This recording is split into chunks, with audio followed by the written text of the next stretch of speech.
నీ పిలుపు వలన నేను నశించిపోలేదు, నీ ప్రేమ ఎన్నడు నన్ను ప్రైజ్ ద లార్డ్. విడువలేదు. హల్లెలూయా. క్రీస్తునందు ప్రియులారా, మన ప్రభువును రక్షకుడైన యేసుక్రీస్తు నామములో మీకు అందరికీ కూడా వందనాలు తెలియజేస్తున్నాను. దేవుడి మిమ్మల్ని దీవించునుగాక. ఆమేన్. ప్రియులారా, పరిశుద్ధ గ్రంథంలో అబ్రహాము చరిత్ర చాలా గొప్పదిగా ఉంటుంది. ఆయన విశ్వాసులందరికీ తండ్రిగా చెప్పబడి ఉంటున్నాడు. అట్టి అబ్రహాము యొక్క జీవిత చరిత్రలోని కొన్ని ముఖ్యమైనటువంటి భాగాలను మీ ముందు ఉంచాలనేటువంటి ఉద్దేశంతో ఈ కార్యక్రమాన్ని చేస్తున్నాను. మొదటిగా ఈరోజు మనము అబ్రహాము పిలుపును గురించి మనము ధ్యానం చేసుకున్నాం. ఆదికాండము 12వ అధ్యాయము 1వ వచనమును చదువుకున్నట్లయితే అబ్రహామును దేవుడు పిలుచుకున్నటువంటి ఆ యొక్క పిలుపును గురించి వ్రాయబడి ఉన్నది. చూడండి, మనము లేఖన భాగం చదువుతున్నాం. యెహోవా, నీవు లేచి నీ దేశం నుండి నీ బంధువుల యొద్ద నుండి నీ తండ్రి ఇంటి నుండి బయలుదేరి నేను నీకు చూపించు దేశంలో వెళ్ళము. గమనించండి పిల్లరా, దేవుడు అబ్రహామును పిలవడం బైబిల్లో ఇది ఒక గొప్ప ప్రారంభం. ఎందుకంటే ఇది క్రీస్తు పూర్వము సుమారు 2000 సంవత్సరాల క్రిందట జరిగినటువంటి చరిత్ర అని బైబిల్ పండితులు అభిప్రాయము. ఇక్కడ పాత నిబంధన గ్రంథంలో అపోస్తలుల కార్యాలు పుస్తకంలో అబ్రహాము సంతతుల గురించినటువంటి వివరాలు మనము తెలుసుకోవచ్చు. గమనించండి, దేవుడు అబ్రహామును పిలవక ముందు ఆయనకున్నటువంటి పేరు అబ్రాము. ఆదికాండము 17వ అధ్యాయము 5వ వచనంలో మనం ఆ విషయాన్ని గమనించవచ్చు. మరియు ఇక మీదట నీ పేరు అబ్రాము అనబడదు, నిన్ను అనేక జనములకు తండ్రిగా నియమించితిని గనుక నీ పేరు అబ్రహాము అనబడును. దేవుడు అబ్రామును అబ్రహాముగా మార్చాడు. అబ్రహాము అంటే అనేక జనములకు తండ్రి అని అర్థం. గమనించండి ప్రియమైనటువంటి దేవుని బిడ్డలారా, ఇక్కడ మనము అబ్రహాము దేవుని చేత పిలువబడకు మునుపు ఆయన ఎక్కడ నివసించాడు, ఆయన బంధువర్గం ఎవరు, ఈ విషయాలన్నీ మనము తెలుసుకోవాల్సిన అవసరం మనకు ఉంది. గమనించండి, ఆదికాండము 11వ అధ్యాయము 29 నుంచి 31 వచనాలు మనం గమనించినట్లయితే ఆయన యొక్క వివరాలు మనం ఇక్కడ చూడొచ్చు. అబ్రాహామును నాహోరును వివాహము చేసుకున్నది. అబ్రహాము భార్య పేరు శారాయి, నాహోరు భార్య పేరు మిల్కా. ఆమె మిల్కాకును ఇస్సాకును తండ్రి అయిన హారాను కుమార్తె. శారాయి గొడ్రాలై ఉండెను, ఆమెకు సంతానం లేదు. తెరహు తన కుమారుడకు అబ్రహామును తన తండ్రి కుమారుడు అనగా హారాను కుమారుడకు లోతును తన తండ్రి కుమారుడు అబ్రహాము భార్య అయిన శారాయిను తన కోడల్ని తీసుకుని కానాను కూలిటకు కల్దీయుల ఊరును పట్టణంలో నుండి వారితో కూడా బయలుదేరి హారాను మట్టుకు వచ్చి అక్కడ నివసించిరి. జాగ్రత్తగా మనము ఇక్కడ చూసినట్లయితే ఇక్కడ అబ్రాము, నాహోరు, హారాను ఈ ముగ్గురు తెరహు సంతతి. హారాను కుమారుడు లోతు. అబ్రాము భార్య పేరు శారయి. నాహోరు భార్య పేరు మిల్కా. వీరందరూ కల్దీల దేశమైన ఊరు అనేటువంటి పట్టణంలో కాపురం ఉన్నారు.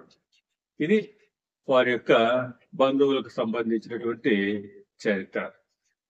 అయితే దేవుడు ఇక్కడ అబ్రహామును ఆ ఊరు అనేటువంటి కల్దీల పట్టణం అనేటువంటి కల్దీల దేశమైనటువంటి ఊరు అనేటువంటి ఆ పట్టణంలో నుంచి దేవుడు ఆయన బయటకు తీసుకొస్తున్నాడు, ఆయనను పిలుస్తున్నాడు. చూడండి, ఆది కాండము 12వ అధ్యాయము 1వ వచనాన్ని మళ్ళా మనం గమనించినట్లయితే దేవుడు అబ్రహామును పిలుచుకుంటున్నాడు. ఏమంటున్నాడో చూడండి, నీవు లేచి నీ దేశం నుండి నీ బంధువుల యొద్ద నుండి నేను నీకు చూపించే దేశములకు వెళ్ళుము అని ఆజ్ఞాపిస్తున్నాడు. ఇది అబ్రహాముకు దేవుని యొక్క పిలుపు.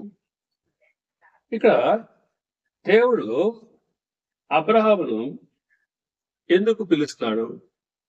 ఏమి అబ్రహామునే ఎందుకు పిలవాలి? ఇంకా ఎవరినైనా కూడా పిలవచ్చు కదా అని మనం ఆలోచన చేసినట్లయితే, దేవుడు ఎప్పుడైనా సరే నమ్మకస్తులను, విధేయులను ఆయన తన కోసం ఏర్పాటు చేసుకుంటాడు. దేవుడు అబ్రహాములో నమ్మకత్వాన్ని, విధేయతను చూస్తున్నాడు. నోవాహు జలప్రళయం తర్వాత సంతతి మరలా భూమి మీద ఆరంభించిన తర్వాత దేవుడు అబ్రహాములో ఆ యొక్క నీతి, నిజాయితీ, నమ్మకత్వం, యథార్థత దేవుడు చూచి ఉన్నాడు. హృదయ రహస్యములను ఎరిగిన దేవుడికి అంతా తెలుసు. ఆయన్ను ఎవరిని పిలుచుకోవాలో, ఎవరిని ఏర్పాటు చేసుకోవాలో అదంతా కూడా ఆయనకు మహాటంగా తెలిసి ఉంది. ఆయన పెద్ద పెద్ద జ్ఞానులను అయితే లేకపోతే గొప్పవారినో అలాగా ధనికులను ఆయన ఇప్పుడు కూడా ఏర్పాటు చేసుకోడు. ఎందుకంటే ఆయన మాటకు ఎవరైతే విధేయత చూపిస్తారో అట్టి వారిని ఆయన ఏర్పాటు చేసుకుంటాడు. అదే ప్రకారంగా ఇక్కడ మరొక ప్రాముఖ్యమైన విషయం ఏంటంటే, అసలు దేవుడు అబ్రహామును పిలవడంలో మరొక ప్రధానమైనటువంటి కారణము, దేవుడు మానవులకు యొక్క అవిధేయత, మానవులు తమ అవిధేయత వలన పోగొట్టుకున్నటువంటి ఆ రక్షణ ఏదేను వనం దగ్గర నుంచి మనం గమనిస్తూ వస్తుంటే అనేక సందర్భాల్లో దేవుడు వారిని ఉపేక్షించాడు.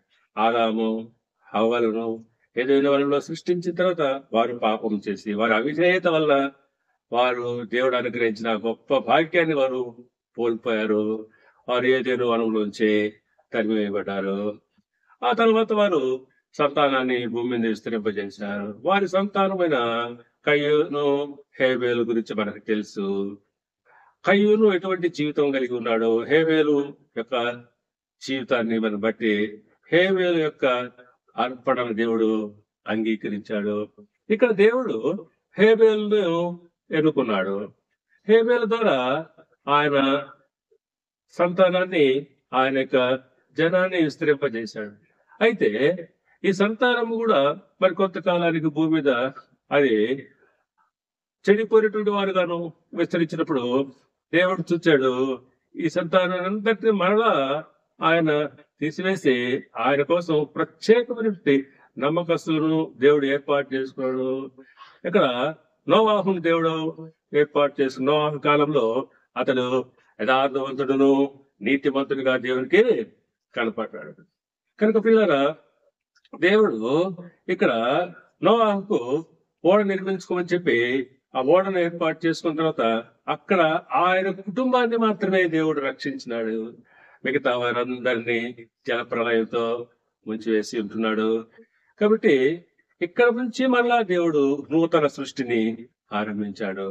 ఈ సృష్టిలో భాగంగానే దేవుడు ఇక్కడ జనము అనేక రకాలుగా ప్రపంచవ్యాప్తంగా చెదరగొట్టబడింది. ఆ రకంగా చెదరగొట్టబడినటువంటి ఆ జనాంగము వారు భ్రష్టులైపోయినారు. బాబేలు గోపురంని ఏర్పాటు చేస్తున్నారు. దేవునికి అవిధేయత జరిగించినారు. అక్కడి నుంచి వారు తరిమిపోయాడు. భాషలు తారుమారు చేయబడే ప్రపంచ దేశం అంతా కూడా విస్తరించారు.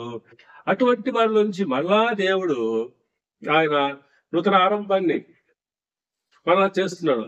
అందుకని నేను ముందుగానే మొదట్లో చెప్పాను, దేవుడు ఇక్కడ అబ్రహామును పిలవడము ఇది మరొక గొప్ప ఆరంభంగా, సృష్టి ఆరంభంగా మనం ఇక్కడ భావించవచ్చు. అంటే అప్పటి వరకు ఉన్నటువంటి విశ్వాసులు ఆయన అంతవరకు ఎవరు కూడా ఇంతటి గొప్పవారుగా ఉన్నట్టుగా మనము గమనించాం. దేవుడు అబ్రహామును ఏర్పాటు చేసుకోవడం విశేషం ఏంటంటే ఆయనలో ఉన్నటువంటి ఆ గొప్ప నమ్మకము, విశ్వాసము, విధేయత. అందుని బట్టి దేవుడు ఆయనను ఏర్పాటు చేసుకున్నాడు. గమనించండి ప్రియ దేవుని బిడ్డలారా, యేసుక్రీస్తు ప్రభువు వారు తన సేవా పరిచర్యలో కూడా ఆయన ఈ రకంగానే నమ్మకస్తులను పిలుచుకున్నారు. ఆయన శిష్యులంతా కూడా చేపలు పట్టేవారు, పామరులు, విద్య లేనటువంటి వారిని దేవుడు పిలుచుకున్నాడు. పిలుచుకొని వారికి సేవా భాగ్యాన్ని అనుగ్రహించాడు. చూడండి, మత్తయి సువార్త 4వ అధ్యాయము 19వ వచనంలో మనం గమనిస్తే 18 నుంచి కూడా చూస్తే, యేసు గలిలయ సముద్రమున నడుచుతుండగా పేతురు అనబడిన సీమోను, అతని సహోదరుడైన ఆంద్రేయాను, ఇద్దరు సహోదరులు సముద్రములో వల వేయుట చూచెను. వారు జాలరులు. ఆయన, నా వెంబడి రండి, నేను మిమ్మును మనుష్యులను పట్టు జాలరులుగా చేతునని వారితో చెప్పాను. చూడండిలరా, ఇక్కడ కూడా దేవుని యొక్క పిలుపు ఎంత స్పష్టంగా వారితో మాట్లాడుతున్నాడు. వారు జాలర్లు, అంటే చేపలు పట్టుకుని జీవించేటువంటి ఆ యొక్క సామాన్యులైనటువంటి ఆ మనుషులను దేవుడు ఎన్నుకున్నాడు, ఏర్పాటు చేసుకున్నాడు. వారిని పిలుస్తు, నా వెంబడి రండి, నేను మిమ్మల్ని మనుషులను పట్టు జాలర్లుగా చేస్తాను. ఇది దేవుని యొక్క ప్రణాళిక, దేవుని ఉద్దేశము, ఆయన చిత్తము. కాబట్టి ప్రియ దేవుని బిడ్డలారా, దేవుడు అబ్రహాము ద్వారా సమస్త మానవాళిని ఆశీర్వదించాలనే గొప్ప ఉద్దేశంతో దేవుడు అబ్రహామును ఏర్పాటు చేసుకున్నాడు. అతనిలో ఉన్న నమ్మకము, అతనిలో ఉన్న విధేయత, ఇవన్నీ దేవుడు ముందుగానే చూచి ఉన్నాడు. కనుక దేవుడు అబ్రహామును పిలుచుకున్నాడు. అయితే అబ్రహాము కూడా అనేక నమ్మకత్వాన్ని బట్టి, విశ్వాసాన్ని బట్టి దేవుని వెంబడించాడు. ఆయన ప్రయాణాన్ని సాగించాడు. అబ్రహాము విధేయతను బట్టి ఆయన ప్రయాణం సాగింది. ఊరు, కల్దీల దేశమైనటువంటి ఊరు అనేటువంటి పట్టణం నుండి అబ్రహాము ప్రయాణం సాగింది. హారాను వరకు, అక్కడి నుండి కానాను వరకు వారి ప్రయాణం సాగింది. మధ్యలో ఆయన కొంతకాలము ఐగుప్తులో గెరారులో కూడా నివసించడం జరిగింది. చివరికి ఆయన కానానులో ఆయన కాపురం ఉన్నట్లుగా మనము పరిశుద్ధ గ్రంథంలో ఆయన గురించిన ఆయన ప్రయాణం, అబ్రహాం యొక్క ప్రయాణాలు మనం చక్కగా గమనించవచ్చు. చూడండి ప్రియా దేవుని బిడ్డలారా, అబ్రహాములకు కొన్ని ప్రత్యేకతలు మనము చూడవచ్చు. ముందుగా మనము అబ్రహాము యొక్క ప్రత్యేకతలు గమనిస్తాము. మొదటిది, అతడు విశ్వాసులకు తండ్రి అని పేరు పొందుకున్నాడు.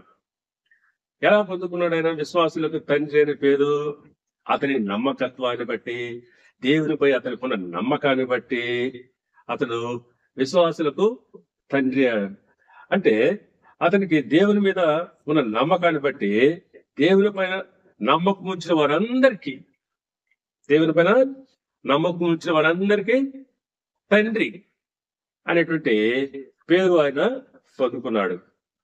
చూడండి, అపోస్తులైన పౌలు రోమీయులకు రాసిన పత్రికలో ఈ మాట ఆయన గురించి చెప్తూ చక్కటి మాట ఆయన ఉపయోగిస్తున్నాడు.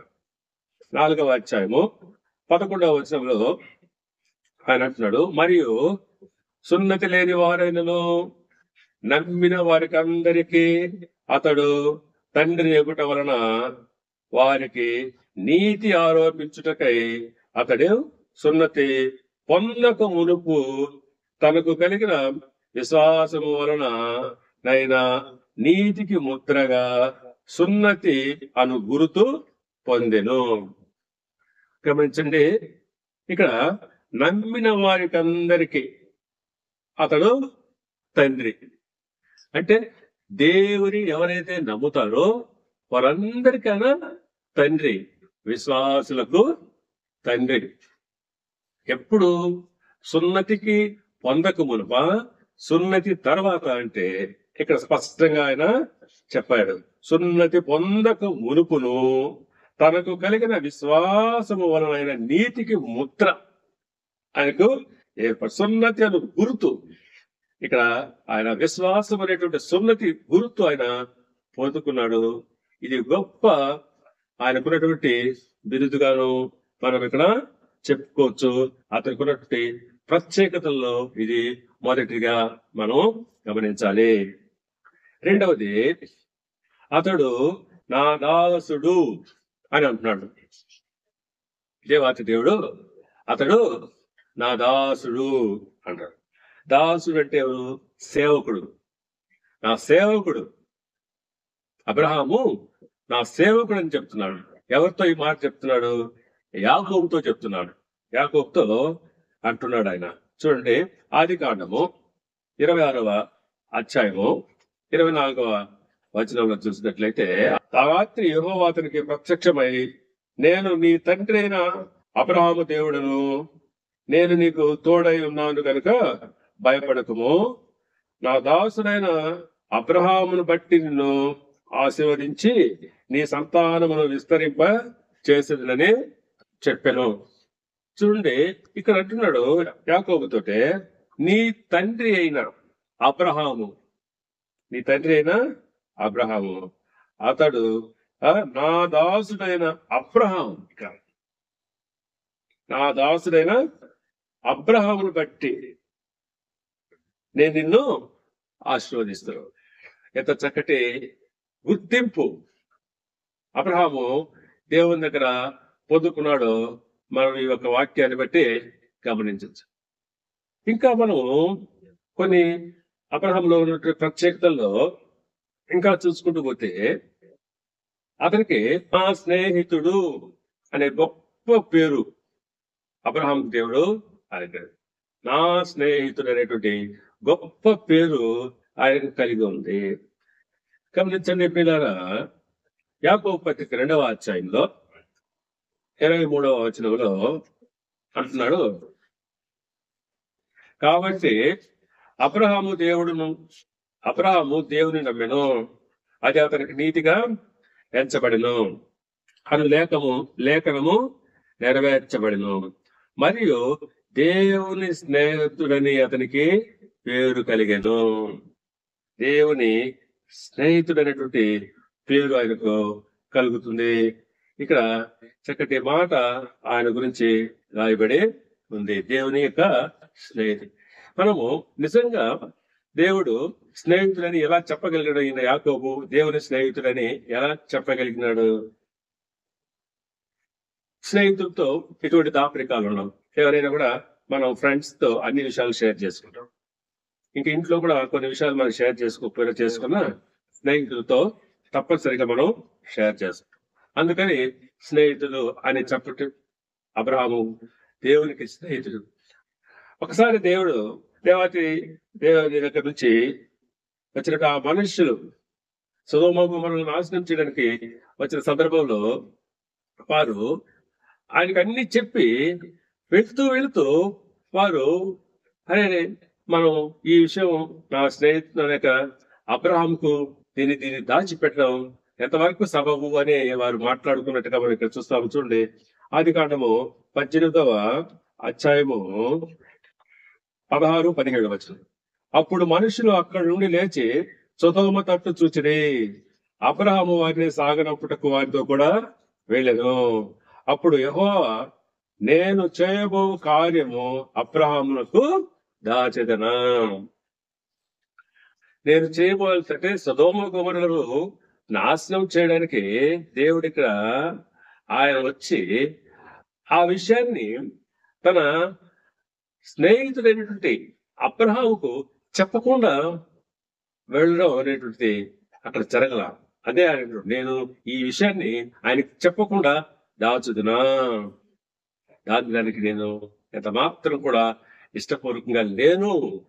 తప్పకుండా నా స్నేహితుడైనటువంటి అబ్రహాముకు ఈ విషయాన్ని చెప్పాలి అనే ఉద్దేశం కలిగి ఈ మాట అక్కడ అంటున్నట్టుగా మనము అర్థం చేస్తాం. దీన్ని బట్టి యాకోబు రాస్తున్నాడు, ఆయన దేవుని యొక్క స్నేహితుడిగా పిలువబడ్డాడు. అబ్రహాము దేవునికి స్నేహితుడిగా గడిచాడు, ఆయనతో నడిచినాడు. అబ్రహాముగా దేవుడు చక్కగా అర్థం చేసుకున్నాడు, ఆయన హృదయాన్ని అర్థం చేసుకున్నాడు.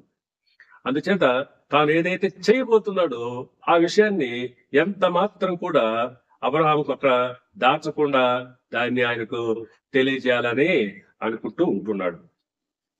ఇంకాపోతే అబ్రహాముకున్నట్టు ప్రత్యేకతలో అబ్రహాముని గురించి దేవుడు ఒక మంచి స్టేట్మెంట్, అతను ప్రవక్త అని అబీమెలెకు రాజుకు దేవుడు తెలియజేస్తున్నాడు. అబీమెలెకు అబ్రహాముని గురించి ఒక మంచి స్టేట్మెంట్ ఇస్తుంది. అతడు ఎవరు అనుకుంటున్నావు? అతను ఒక ప్రవక్త. చూడండి, అదే ఆదికాండంలో 20వ అధ్యాయంలో 7వ వచనంలో ఈ మాట రాయబడి ఉంది.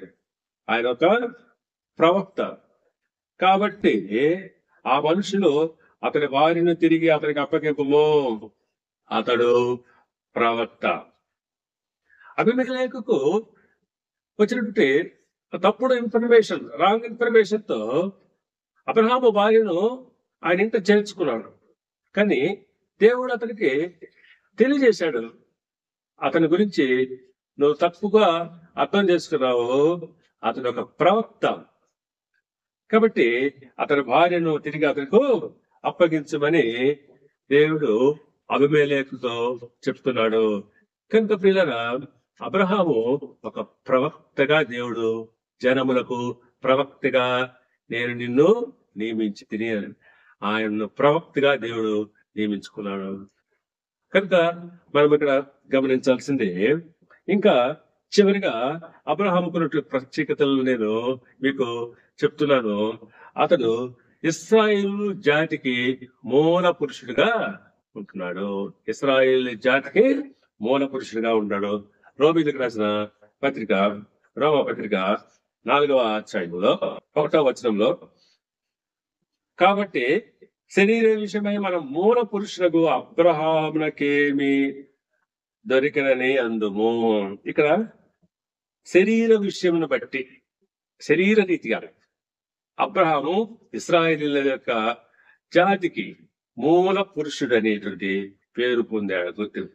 ఇశ్రాయేలీయులందరికైనా మూల పురుషుడిగా ఆయన ఇక్కడ గుర్తింపు పొందుకొని ఉంటున్నాడు. కనుక ప్రియ దేవుని బిడ్డలారా, ఇవన్నీ మనం గమనించుకుంటూ వస్తే అబ్రహాములో ప్రత్యేకమైన గుణాల్లో అతడు విశ్వాసులకు తండ్రిగాను, అలాగే దేవుని దాసుడుగాను, అలాగే దేవుని యొక్క స్నేహితుడిగాను, అలాగే జనములకు ప్రవక్తగాను, ఇశ్రాయేలు జాతికి మూల పురుషుడుగా ఆయనలో దేవుడు నియమించాడు. ఆయనకున్నటువంటి ఇవన్నీ కూడా ఆయన యొక్క ప్రత్యేకమైనటువంటి గుణ లక్షణాలు. ఇందును బట్టి దేవుడు ఆయనను ఏర్పాటు చేసుకున్నాడు, ఆయనను పిలుచుకున్నాడు. ఆయన తన జనులకు రక్షణ భాగ్యాన్ని వారు ఏదైతే వారు ఏదైనా వనంలో పోగొట్టుకున్నారో తిరిగి మళ్ళా వారికి ఆ రక్షణ వారికి అనుగ్రహించాలని దేవుడు అబ్రహామును పిలుచుకున్నాడు. అబ్రహాము ఆ పిలుపుకు విధేయుడై ఆయన్ను అనుసరించాడు. అందును బట్టి అబ్రహాము ఆయన మార్గంలో పయనించాడు. ఆయన ఉద్దేశాలను నెరవేర్చాడు. ఇదంతా కూడా ఎలా జరిగింది? దేవుని పైన ఉన్నటువంటి నమ్మకము, విశ్వాసాన్ని బట్టి అబ్రహాం జీవితంలో ఇదంతా కూడా జరిగింది. చివరిగా మీకు ఒక రెఫరెన్స్ ఇచ్చి నేను ముగిస్తాను. హెబ్రీయులకు రాసిన పత్రిక 11వ అధ్యాయము 8వ వచనంలో రాయబడినట్టుగా, అబ్రహాము పిలువబడినప్పుడు విశ్వాసమును బట్టి ఆ పిలుపునకు లోబడి తాను స్వాస్థ్యముగా పొందనయున్న ప్రదేశమునకు బయలువెళ్ళెను. ఇదంతా కూడా ఎలా జరిగింది అనుకుంటున్నారు? విశ్వాసాన్ని బట్టే. విశ్వాసం అనేటువంటిది ఏం కలుగు చేసింది?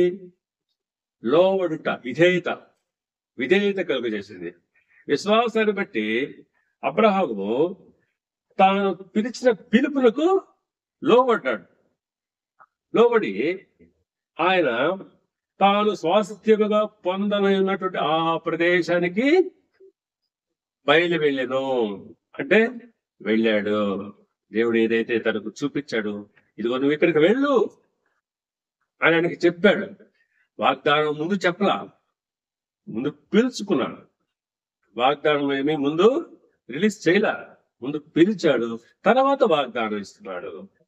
కనుక ప్రియ దేవుని పెట్టారా, ఆయన పిలుపు అనేది చాలా గొప్పది. అబ్రహాము యొక్క పిలుపు చాలా గొప్పది.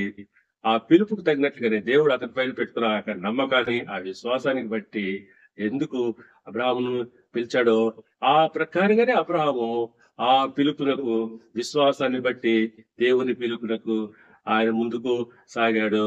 ఇదంతా కూడా విశ్వాసాన్ని బట్టి, ఆయన యొక్క నమ్మకత్వాన్ని బట్టి జరిగిందని మీకు తెలియజేస్తూ ముగిస్తూ ఉన్నాను. దేవుడి యొక్క వాక్య భాగం దీవించి ఆశీర్వదించి వర్ధిల్ల చేయనుగాక.